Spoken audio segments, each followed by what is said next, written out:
Bonjour, je vous propose une vidéo de découverte autour de Burning Banners, donc de chez Compass Game, un jeu de Christopher Muller. Je vous avais montré tantôt l'ouverture de boîte. Cette fois-ci, je vous propose de faire le premier scénario, le scénario d'introduction. Petite mise au point avant de commencer, ce ne sont que les règles de base pour ce premier scénario. Et je ne suis ni pour un camp ni pour l'autre. De plus, mon but n'est pas vraiment de gagner, mais de vous montrer plusieurs situations qui pourraient arriver en cours de jeu, et cela afin de vous permettre de mieux appréhender les mécaniques du jeu. Avant de débuter, je vais vous présenter un peu le matériel et comment il se décompose et comment il fonctionne avec le jeu. Donc tout d'abord, vous avez la carte, l'aire de jeu. Donc ici, vous voyez que c'est là une seule carte, sachant que vous en avez plusieurs que vous pouvez assembler, et donc ça fait une aire de jeu particulièrement grande.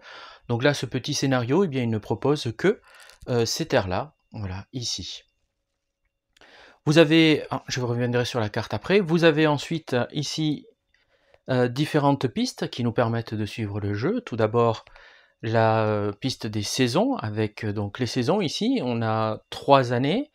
Les années sont découpées en saisons, donc le printemps, l'été, l'automne et l'hiver. Ensuite, nous avons ici une petite zone qui nous permet de suivre le tour. Une fois qu'on est arrivé là, le tour est achevé, on revient là.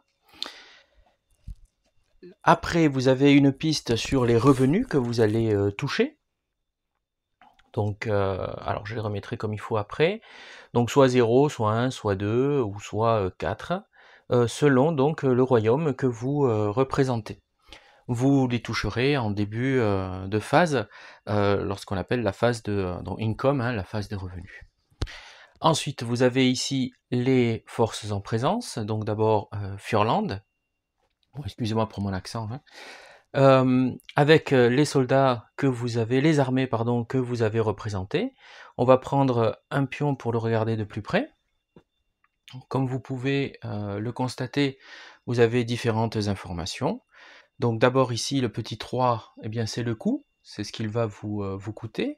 Ensuite ici, le petit 2 en bas à droite, c'est les mouvements, l'illustration. Et puis là, vous avez les dés qu'il va falloir utiliser, puisque dans ce jeu, on utilise deux sortes de dés, des dés 8 noirs et des dés 6 blancs. Et enfin, il peut se retourner, et là, il est affaibli, et s'il subit une nouvelle touche, il est éliminé, et il retournera à ce moment-là, ici. Les dés que l'on utilise, voilà, des dés 8. Donc par exemple, l'unité que je vous ai montré, il utilisera ces deux dés, un dé lourd, un dé léger, pour pouvoir donc attaquer. Tiens, tant que j'y suis pour les dés, on touche sur du 5-6, sauf modificateur. Et si vous faites sur ces dés-là un 7 ou un 8, vous faites un critique. À ce moment-là, il faut jeter un dé 6. Et si, voilà, alors si c'est un 5 et un 6, c'est une touche supplémentaire. Le critique est confirmé. Si c'est un 1, vous avez juste une touche et le critique n'est pas confirmé. Vous avez ensuite des zones de contrôle, vous avez de l'argent qui vous permet de construire vos armées, puisque chaque armée a un coût, comme vous avez pu le voir. Alors ici, ce sont les règles avancées, donc on ne va pas en tenir compte. Et vous avez des cartes d'information, donc une carte par faction, et on vous dit donc ce qu'ils peuvent faire. Sachant que pour les nains, pour Wrathborn, vous avez la capacité qui est très intéressante, celle de miner. Chaque fois que vous allez sur une mine, par exemple ici ou ici, vous pouvez décider comme action de miner, et ça vous rapporte une pièce d'or supplémentaire. Enfin, ils ont la possibilité de bouger normalement dans les montagnes, un point de mouvement au lieu des points supplémentaires. On revient à cette carte, donc comme vous pouvez le voir, il y a différents lieux. Vous avez des villages, vous avez des cités, les cités sont signalées par une étoile rouge, vous avez des zones déjà contrôlées, comme par exemple ici et ici. Vous avez des zones que l'on contrôle, donc en début de partie, donc le nain en contrôle une seule, les gens du nord, eux, en contrôlent déjà 2, plus celle-ci 3, donc en fait ça fait pour les nains 1 et 2, et pour eux ça en fait 3. Le but de la mission, c'est celui qui en contrôle le plus, et si je fais égalité, eh bien à ce moment-là, c'est les forces de Osborne qui vont gagner. Sachant que ici, cette zone ici, Forgorod, eh bien, est hostile aux deux, donc ce qui veut dire qu'on peut l'attaquer pour s'en emparer et avoir un point de contrôle supplémentaire.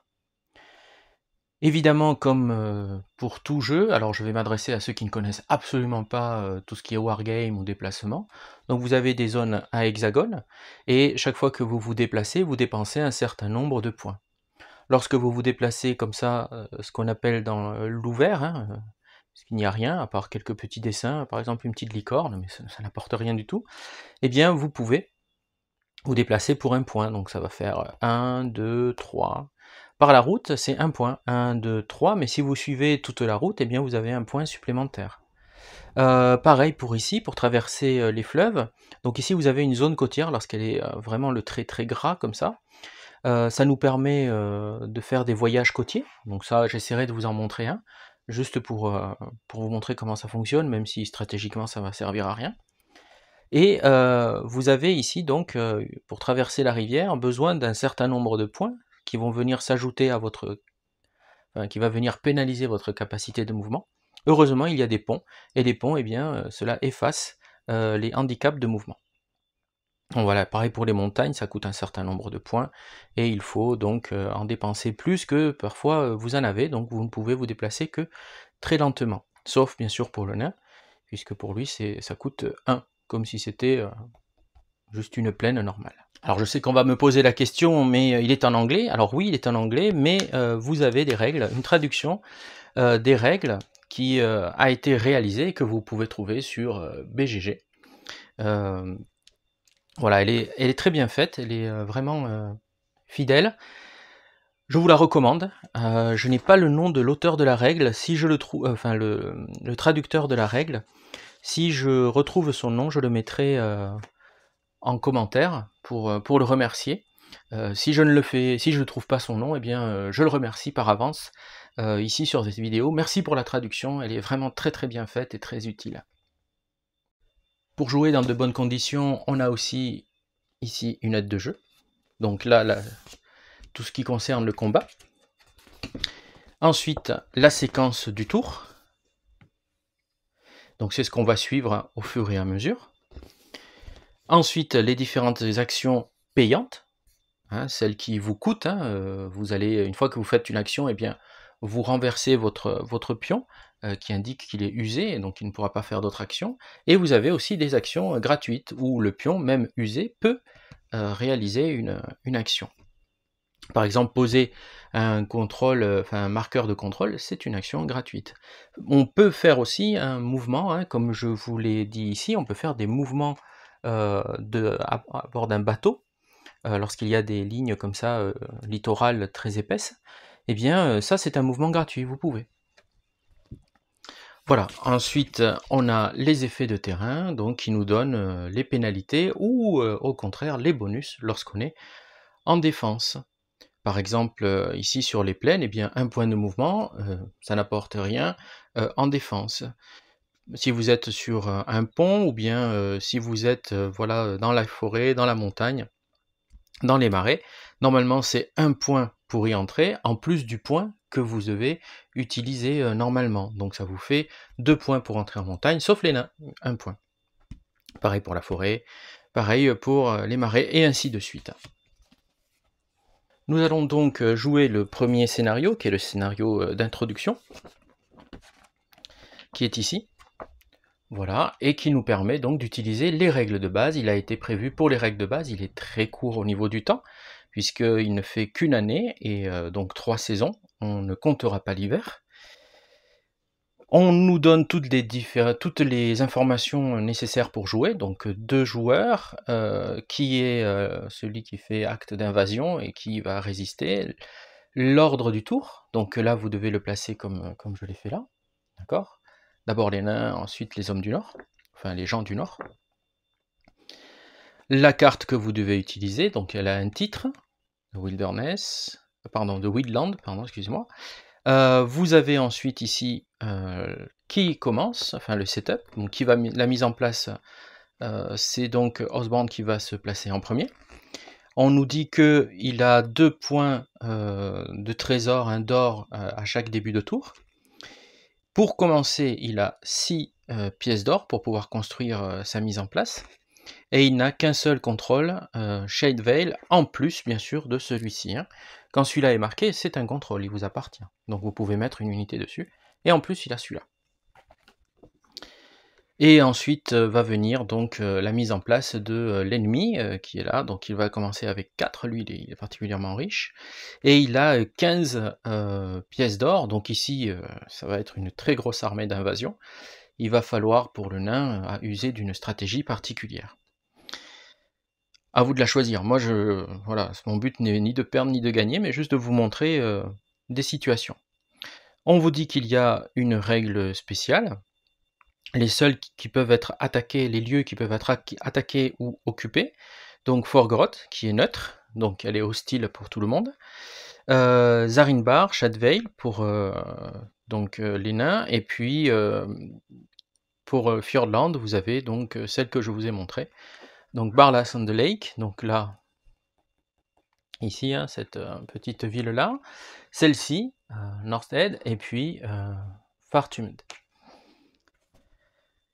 Et ensuite, les conditions de victoire, je termine par ça. Donc à la fin de l'automne, le joueur qui a le plus de lieux contrôlés gagne, mais en cas d'égalité, c'est les nains qui vont gagner. J'attire votre attention sur les illustrations qui sont vraiment très belles. Donc nous sommes en l'an 565.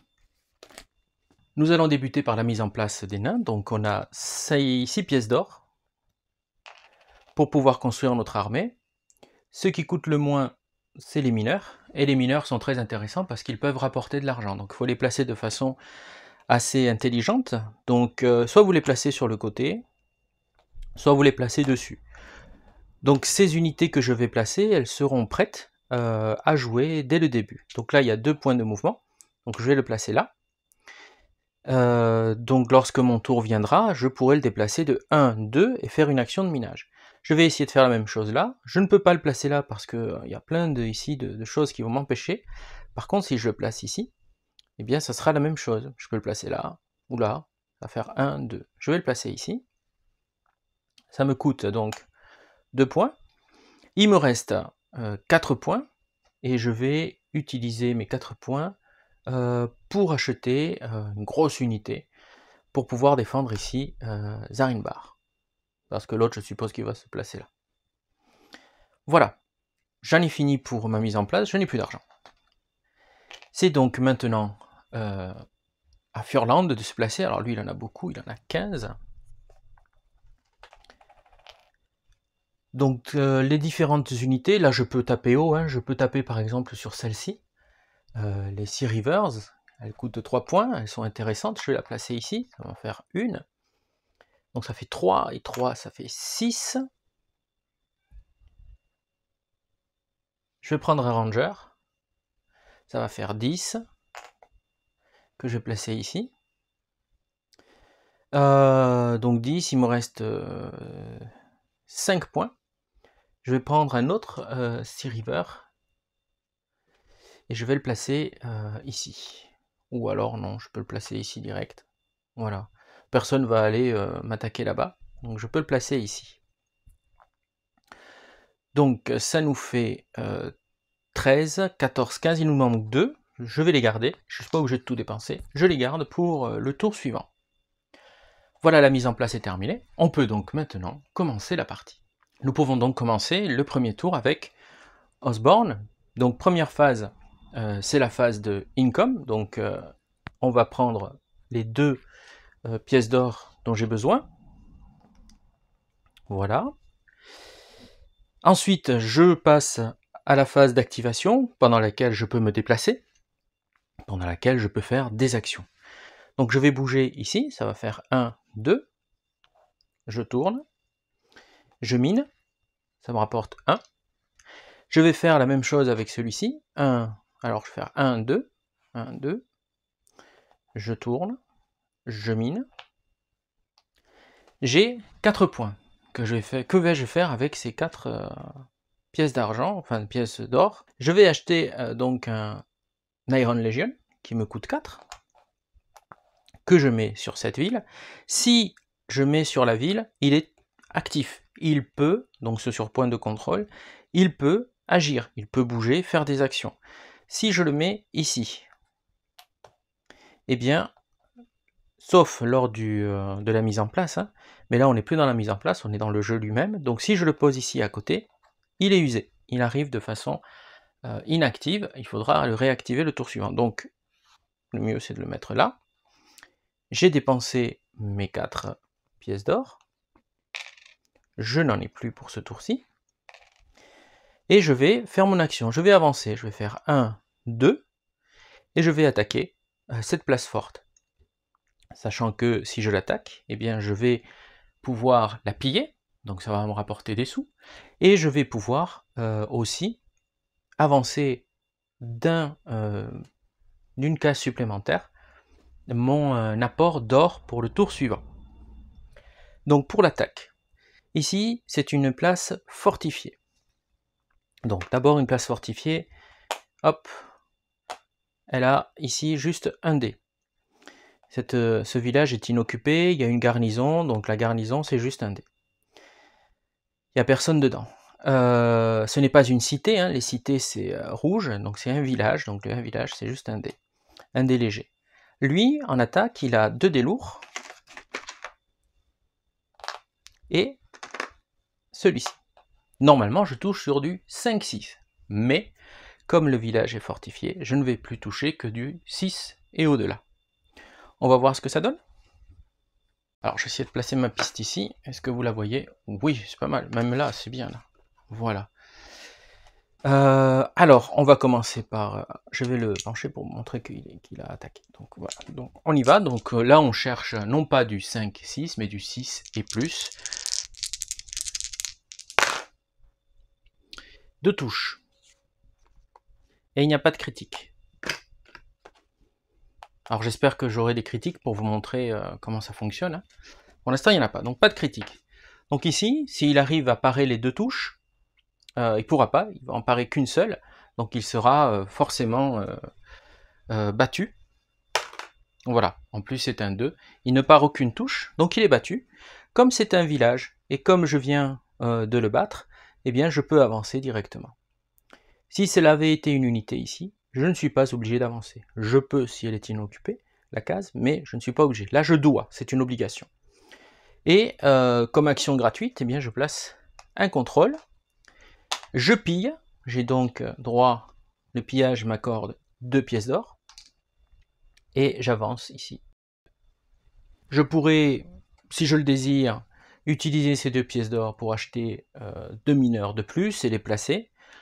Je préfère économiser. On passe donc maintenant à Furland. Donc ici, lui, tour complet. Furland va donc jouer. Ils ont 2 pièces d'or, mais ils en gagnent donc 4 en début. Donc ce qu'on va faire, c'est qu'on va faire ça. Ils en ont 6. On peut commencer à construire, comme on peut commencer à construire des armées ou bien commencer à attaquer. C'est comme je le sens, comme je veux. Je vais décider d'attaquer. Je vais attaquer ici pour essayer de m'emparer de cette ville. Donc celui-ci, il a un dé lourd, 2 dés légers.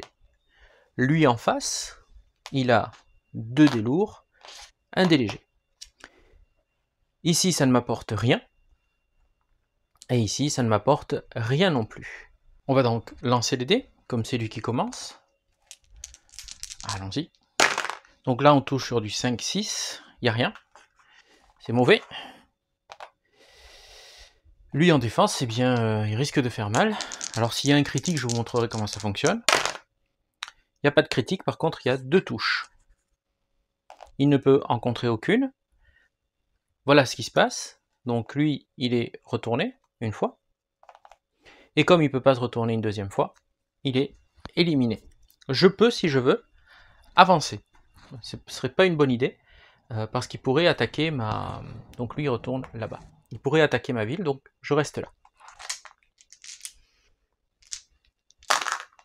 Donc toujours à Furland. Alors qu'est-ce qu'il va faire? Eh bien il va bouger celui-ci pour pouvoir invoquer une armée, construire une armée qui n'est pas très loin. Donc on va faire 1. Je réattaque, hein, je suis têtu. Et j'attaque celui-ci, ça sera mon action. Donc on recommence, un lourd, 2 légers, une touche. Donc on va lui laisser là. Ce n'est pas un critique. Et pour la défense, il y a un critique, une touche déjà, qui va éliminer celle-là. Il y a une touche supplémentaire, et si je la confirme, c'est-à-dire si je fais un 5-6 avec ce dé-là, eh bien ce critique-là apportera une touche supplémentaire. 4. Et non. Donc cette touche-là est éliminée. Celle-ci reste, donc lui il est retourné. Et il a fini ses actions.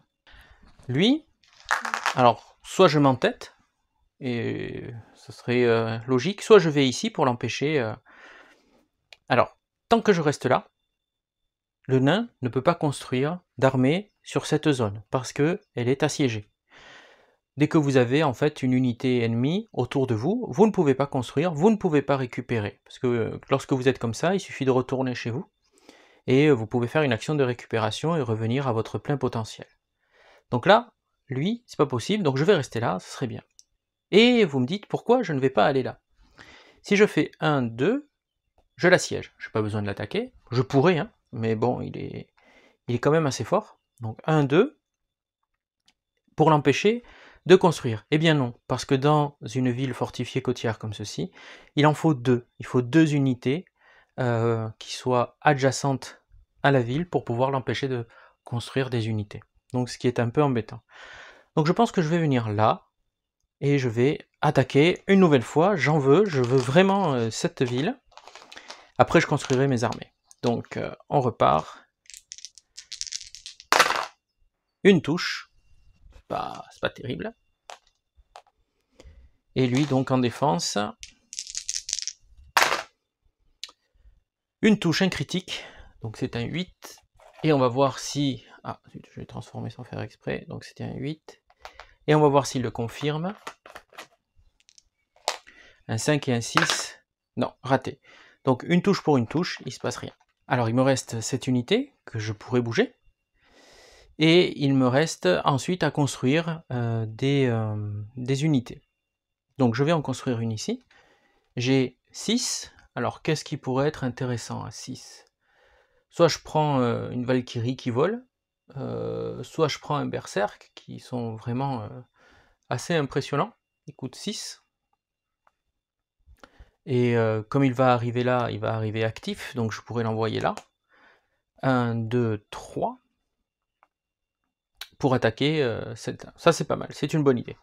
Donc je dépense mes 6, je fais venir mon Berserk, et je l'envoie tout de suite, puisqu'il arrive en ville, hein, donc il arrive actif. Donc 1, 2, 3, je me porte là, et je vais donc taper. Attention, il y a un -1 sur lui, donc il ne touchera que sur du 6 et au-dessus. Donc il a 2 comme ceci, et 2 comme ceci. On y va? Hop, j'ai oublié d'enlever c'était là. Oh, tout ça pour ça? Rien du tout, puisque n'oubliez pas, il touche sur du 6 à cause du -1. Rien du tout, et la défense c'est 2 lourds, un léger. Ouh, c'est mauvais plan ça. Ouf, 2 critiques. Donc un 8 et un 7, c'est 2 critiques. Donc je vais les poser là, le 8 et le 7. Et on va voir s'ils sont validés. Donc je lance 2d6, et 5, 6, ça les valide. Il y en a un, donc celui-là, il aura une touche supplémentaire, ça lui fait 3 touches. C'est très mauvais. 3 touches, ça veut dire qu'il en prend 1, 2, 3, il est renvoyé chez lui. Oui. Mauvais plan. Je n'ai plus d'argent, je ne peux plus construire. Mais il me reste le ranger. Alors, je vais vous montrer à quoi sert donc ce petit symbole que vous avez ici. pas trop si on le voit. Donc là, voilà, vous avez une sorte de flèche, c'est la portée. La portée permet, lors d'un combat, si l'autre n'a pas cette capacité, d'emporter les égalités. Donc ça peut être intéressant. Donc je vais faire, ça me coûte 1 de plus, hein, donc ça va faire 1, 2. On vérifie, est-ce que ça coûte bien 2? Parce que je ne l'ai pas encore utilisé, je le faisais de tête, mais je vais vous montrer. Hein. Donc ici, voilà, vous avez donc les différents terrains. Donc la montagne, pour y rentrer, ça fait plus 1. La défense, attention, ça rapporte 1 dé de plus, donc lui il aura 1 dé de plus en défense. Donc ce qui me donne ici 2 dés légers contre 2 dés légers. C'est honnête. Donc hop, et je remporte les égalités. J'ai une touche. On va voir le nain ce qu'il fait. 0 touche. Donc il a une touche infligée. Voilà. Alors lui il avait attaqué aussi. Hein, donc voilà. Tout le monde a bougé. Donc c'est fini pour Furland. Il n'a plus d'argent. Il ne peut plus rien faire pour l'instant. Donc son tour est complété. On passe donc maintenant à la saison suivante. Et on revient. Voilà comment se déroule un tour. On va continuer. Donc on commence toujours par les nains. Donc cette fois-ci, ils ont 3. 3. Voilà. On passe maintenant à la phase d'activation. Donc on remet toutes ces unités en bon ordre. Et on peut donc maintenant procéder. Alors là, si j'attaque, ça sera un mauvais plan, parce que si j'attaque, il se passe quoi? Eh bien lui, il aura plus 1 en défense, donc il va être à 3 dés et moi à 1 seul dé. Vaut mieux pas. Donc mon action, ça va être de miner. Donc je vais me rapporter un point supplémentaire. Lui, je vais le faire miner aussi, ça va me rapporter un autre point. Et j'ai pas mal d'argent. Je vais mettre ici des unités. Donc, une fois que ces deux ont miné, qu'est-ce que je fais? Ici, je peux rien faire. Si lui, il est bloqué, hein, si je bouge, je ne pourrai pas reconstruire d'armée ici, puisque il y a des armées adjacentes qui me tiennent en siège. Donc je pourrais utiliser celui-ci, et avancer pour venir prendre là, leur siège ici.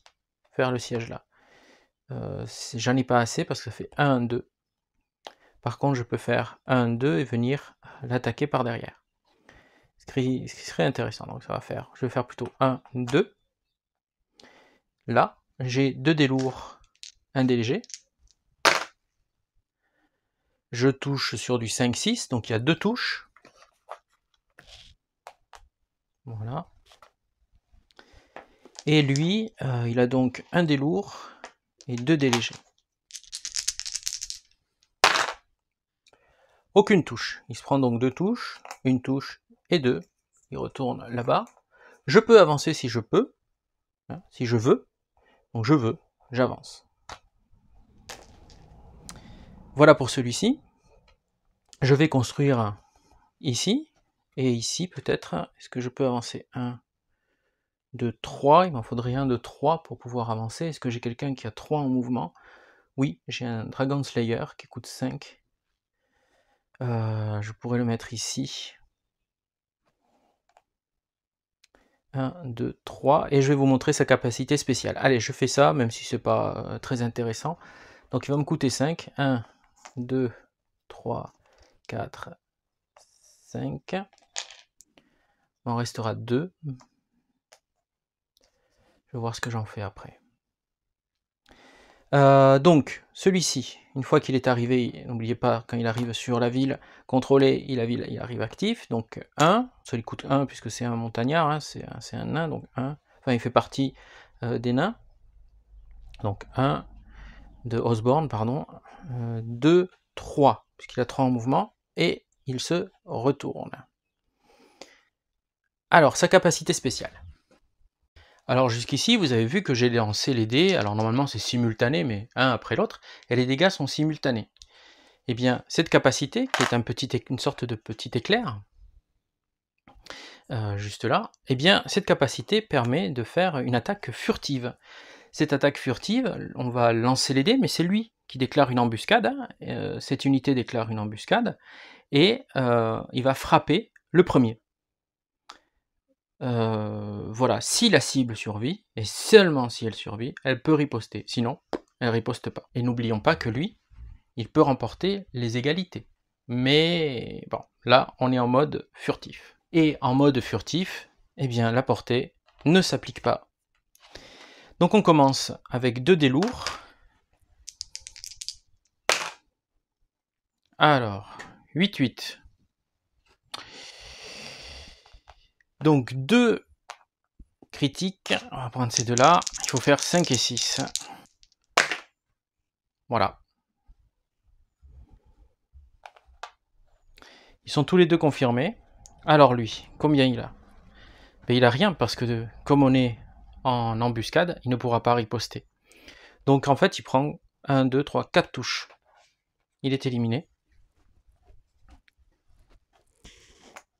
Bon alors là, pour avoir ce résultat, c'est rare quand même. Hein.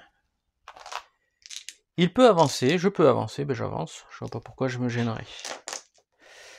Donc tout le monde a joué sauf lui, et lui, ben, il va essayer d'attaquer celui-ci. Donc 2 plus 1. On y va. Une seule touche, qui est un critique. Un 8. On va voir si on le valide ou pas. Non. Et en face, il a 1, 2. Et grâce à son 6, il enlève la touche. Donc lui, c'est bon pour lui. Voilà. C'est bon pour ici. Mais je vais quand même construire un mineur pour pas laisser ceci inoccupé. Voilà. Et là, est-ce que j'en remets un? Non, ça sert à rien pour l'instant. Maintenant, à Furland de jouer. Donc, hop, tour complet pour lui. Je reçois donc 4. 1, 2, 3, 4. On va donc réactiver les unités. J'ai pas grand chose hein, pour me défendre avec 4. Il faut vraiment que j'arrive à m'emparer de celle-là pour pouvoir... Donc je vais construire ici. Et avec 4, qu'est-ce que je peux construire? Un ranger. Le ranger, il n'est pas assez puissant pour là. On va prendre donc, avec 4, j'ai que celui-là. On va construire ici un Sea Rivers. Donc on dépense les 3, il en restera 1. Et on va le faire attaquer. Donc il va se déplacer de 1, 2. Et il va attaquer donc ici. Un lourd, 2 légers.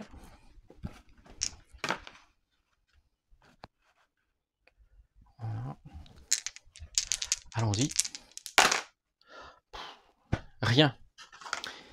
Décidément. Donc lui, bah, il peut riposter. Hein. Il a 2 lourds et 1 léger.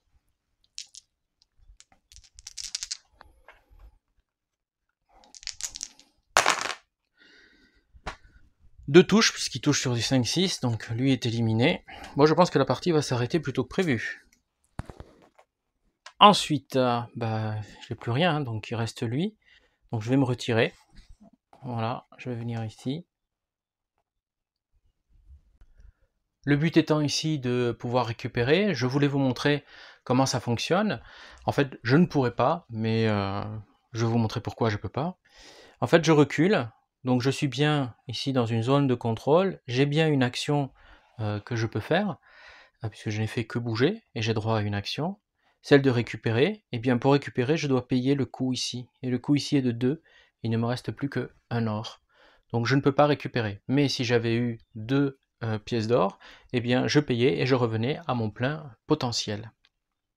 Donc voilà, c'est fini donc pour Furland, on recommence, et on arrive donc à la dernière étape. On doit arriver au bout de cette étape pour terminer la partie.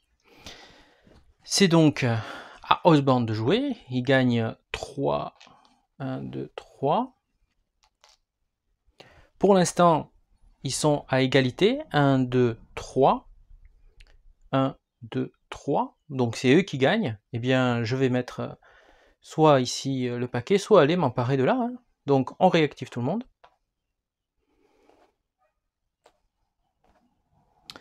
Et on va tout simplement, avant de faire quoi que ce soit dans cette phase d'activation, on va miner. Hop, ça va me rapporter 1. Et je mine, et ça me rapporte 1 supplémentaire. Alors, je profite de l'occasion pour nous rapprocher un petit peu. Je vais attaquer donc ce village.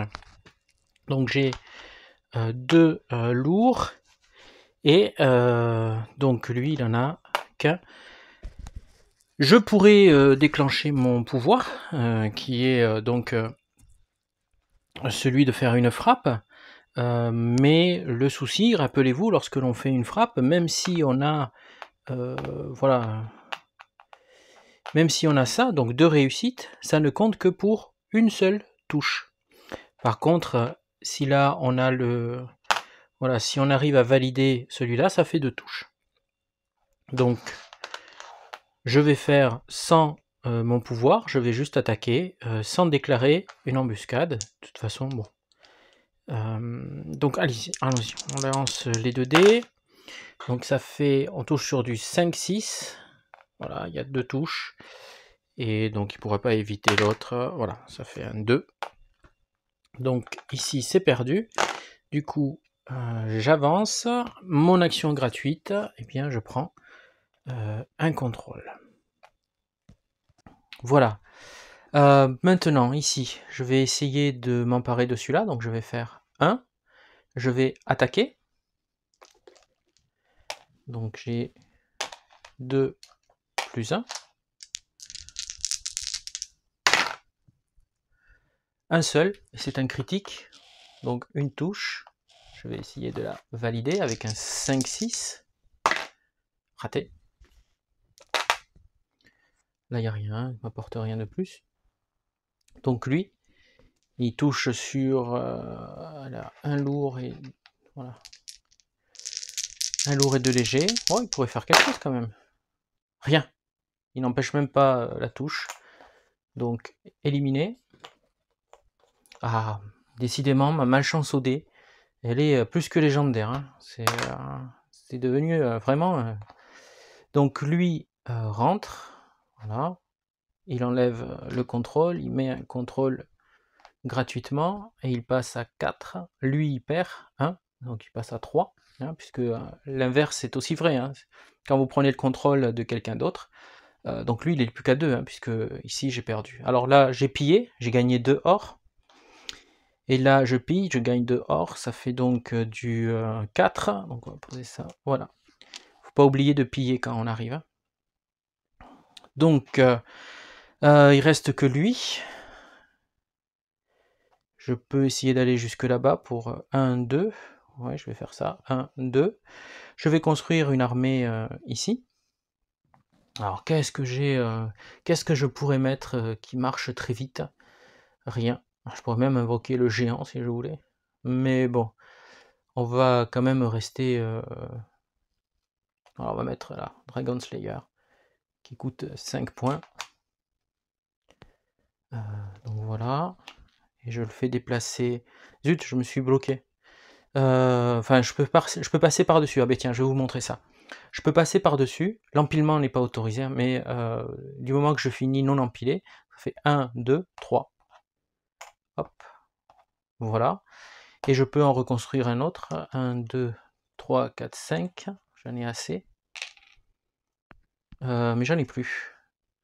Donc ce que je vais faire, c'est que je vais prendre un 4 là, voilà. Ici, je me garde un or. Je pourrais par exemple faire ici un mouvement naval.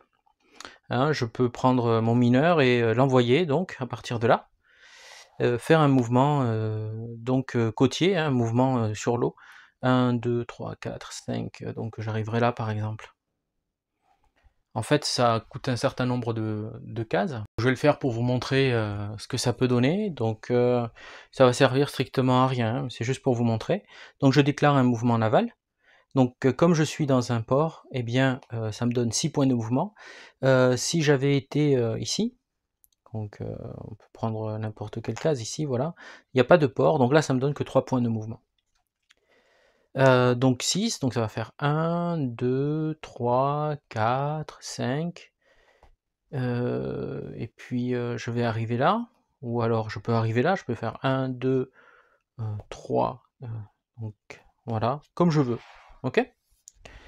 Voilà, donc ça c'était le mouvement naval. Donc soit si vous partez d'un port, ça vous donne 6 points de mouvement, soit si vous partez d'un endroit où il n'y a pas de port, ça ne vous en donne que 3. Par exemple ici, pour traverser de là à là, je pouvais, ça me donne 3 points de mouvement, parce qu'il n'y a pas de port, mais là il y a besoin que juste 1, 2, 3 pour pouvoir rentrer là.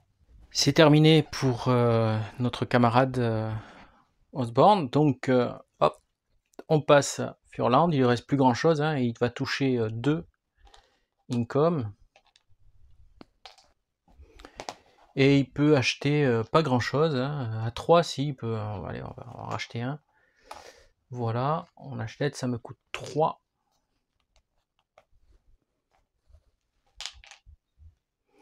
Et donc bah, il va se déplacer, hein, faire 1, et il va attaquer celui-ci. Je vais le faire quand même pour vous montrer ce qui se passe en fait. Là je décide d'attaquer, mais lui comme il a la furtivité, eh bien il déclare une embuscade. Même si c'est pas lui qui attaque, c'est un combat. Donc pendant un combat, il a le droit de le faire. Donc il va jouer, et n'oublions pas, s'il réussit, donc il a 2 dés lourds.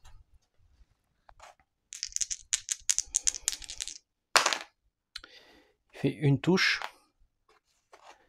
Donc lui, il se prend une touche, hop, mais il est toujours actif, donc il peut riposter cette fois-ci. Donc 1, et voilà. Bah, il fait rien. Donc ça s'arrête là.